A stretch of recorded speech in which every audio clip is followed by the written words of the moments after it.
I want to start this video off by stating one small thing. I love the Persona series, and as it is something that I hold dear to my heart. This video is going to be a personal take in my time with Persona and where I'm at currently with the series today. We'll be bouncing around, so please hold on tight. We're actually going to start where it all began for me. It was actually Persona 5. It was released in September of 2016 for PS3 and PS4 in Japan, and then later April of 2017 worldwide. This would be my first introduction to the series as a whole. Growing up as a Nintendo kid, I never really had the chance to learn or play the other Shin Megami Tensei titles. I grew up mainly playing games like Final Fantasy, Kingdom Hearts, Sonic, Mario, and many other titles. I first heard of Persona back when I was actually a junior in high school. I was about 17 years old at the time, and I was inside of a GameStop of all places, and saw on the little TV in the top corner of the store, they were talking about the newest Persona game that has just recently launched in Japan and how well it was being received. My first reaction to a game that was based around being a high school student and living out high school activities turned me off almost immediately.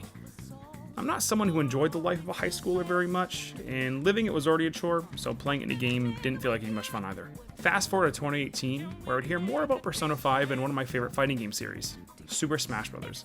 At this point, all of the content creators that I've been watching and Pro Smash players were praising how good Persona 5 actually was. I started doing some digging and looked into some of its music because everyone was saying how good the music was. I was hooked almost immediately. Music is a massive part of my life, and the jazz tones that Persona 5 brought to the table scratched an itch, and I wanted more. After the music piqued my interest, it felt right that I should probably give this game at least a try, and started to look more into the title. I saw how long the game was to complete, and honestly was a little nervous in starting a game with so many hours. I'm a JRPG fan at heart, but a lot of my adventures ended around 40 to 60 hours. This would be my first big game that could give me 100 plus hours in one playthrough. At this point in my life, I was focused on playing games at a competitive level, and not really much time for JRPGs. Nonetheless, I ended up grabbing a copy of Persona 5 and began my playthrough a little later in 2019, after Joker was released in Smash Bros. Once I started playing though, I realized something. I have never played a game like Persona before. Having a game that gives me a calendar system, relationships, social stats, and all the other elements that JRPGs bring to the table was a lot. And again, I had little to no information on the series growing up, and didn't watch any videos on how I should be playing Persona. I was really going in blind. I started to play the game and I fell in love with Persona 5. I love JRPGs again, it's again one of my favorite genres to play. This was bringing everything that I could have wanted. The music, gameplay, characters, all of it was mind-blowing. I wanted to just keep pouring more and more hours into it, but again, never really had the time. Now at the time of this recording, looking back, I wasn't really playing the game correctly. I thought that relationships were actually all romantic and only actually hung with Ann, as she seemed to me to be the love interest for Joker at the time. The other issue was, I wasn't using my time efficiently. I wasn't focused on social stats and never really tried to get to the palaces out of the way so I could spend more time doing those types of things.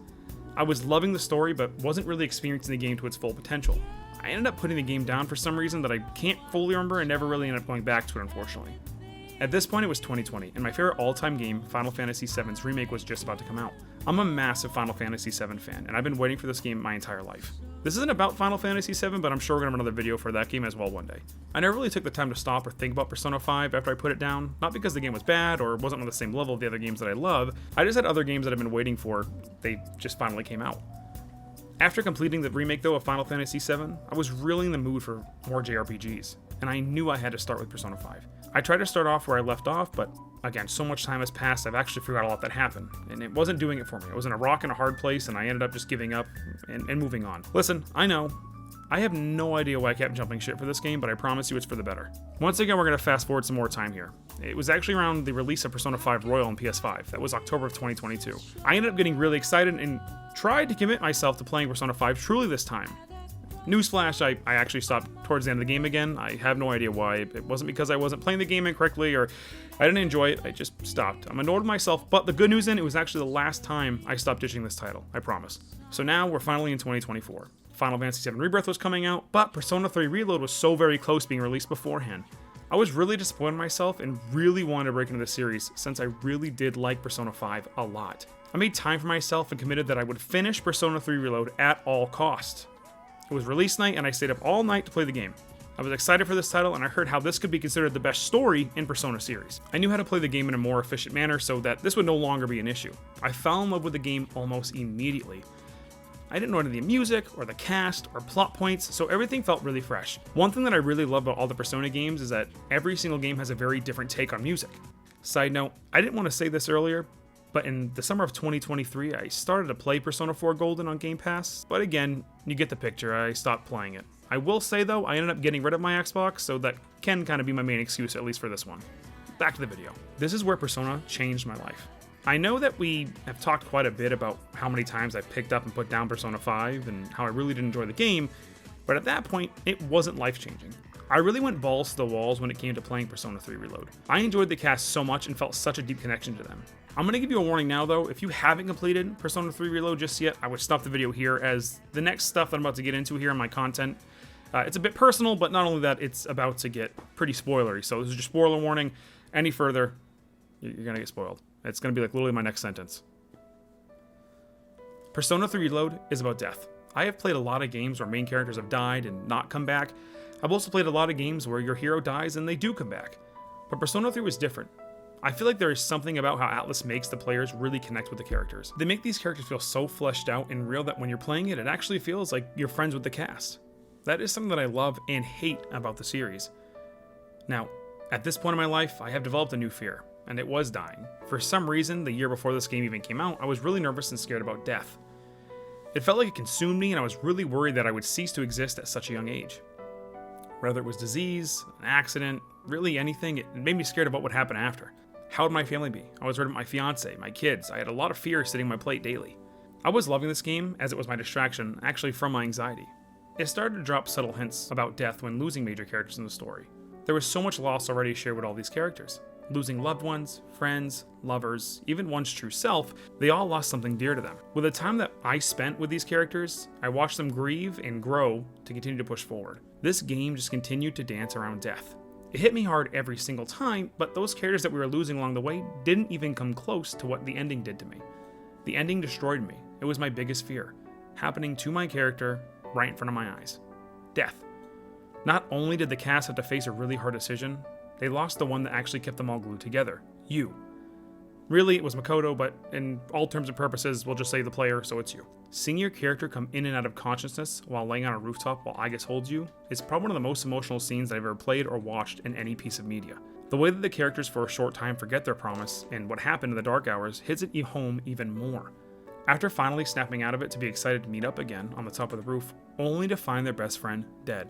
I'll admit it, I cried. A lot. I spent so much time with all these characters, and it all felt like it was for no reason at first. I was sad, frustrated, upset. I didn't really know how to feel. It took time for me to really settle with the idea and the ending of it would happen. Now, I'm not going to make this video talking about the ending or what it could mean or how to translate it for you, as this video is personal. The ending is going to feel different for anybody who plays this game. But Persona 3 Reload showed me many things. The biggest thing that I took away from this game is that death is something that we all face. It's not something that you can escape. It's coming for every single one of us. Everyone. You, me, and everything.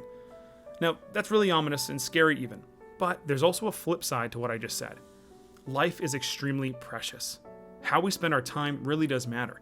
Whether it's with family, friends, coworker, playing games, even going just on a drive, everything we do matters. I look back at the times that I spent with those characters and how that one day I'll come back and see them again, but it won't ever feel the same as I know the ending now. After playing Persona 3 Reload, I actually felt depressed. That it was over. I have never really had that feeling before for a game, and I've had some close calls before, but this really actually made me sad. Nonetheless, Persona 3 Reload changed my life. The journey that I went through playing as Makoto Yuki has become one of my all-time favorite games. I can also say this as a side note, I did end up finishing Persona 5 Royal and a couple of the other spin-off titles at the time of this recording, and Persona 5 Royal made the list as one of the goats of my list here for video games, but Persona 3 Reload will at least sit a little higher for me just for the emotional connection piece. I really hope you guys did enjoy this video. I think I'll continue to make more content like this in the future, but I'm curious, has anyone else out there actually felt this way for a game? Has it changed your life?